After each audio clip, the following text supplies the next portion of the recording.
তওবা করেছেন, চেষ্টা করছেন যে আর যেন না হয়, কিন্তু আবার শয়তান কাত করে ফেলে দিয়েছে, আবারও তওবা করে ফেলবেন এবং দুর্বল হবেন না। এখানে ইবলিস আপনাকে বলবে, তুই এতবার একই কাজ করে তওবা করছস আল্লাহর কাছে, আবার কোন মুখে তওবা করবি, থাক বাদ দে। আপনার তওবা থেকে দূরে সরাবে। এটা হলো শয়তানের সবচেয়ে বড় অস্ত্র। কখনো নিরাশ হওয়া যাবে না। তওবা আগের বারের চাইতে পরের বারটা আরো স্ট্রং করবেন, যে ঠিক আছে আগের বারটা তওবা আমি দুর্বল ছিল, এটাকে আরো স্ট্রং করব, চেষ্টা করবো না ইনশাআল্লাহ। তাহলে তওবা বারবার করতে হবে, বারবার করতে হবে। ভেঙে গেলে আরো শক্ত হার্ডলি তওবা করতে হবে, নিজের প্রতি নিজে শাসন চালাতে হবে। এভাবে ইনশাআল্লাহ সামনে আগাইতে হবে।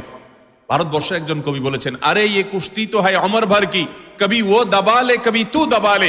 ইবলিসের সাথে তোমার এই লড়াই তো সারা জীবনের। কখনো ইবলিস তোমাকে কাত করে ফেলে দিবে, তোমার দ্বারা গুনাহ করায় ফেলবে, আবার কখনো চোখের পানি ফেলে কেঁদে কেটে আল্লাহর কাছে একান্তে।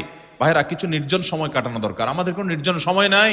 নির্জন সময় হলে ওই মোবাইলে আমরা ঢুকে পড়ি। মোবাইল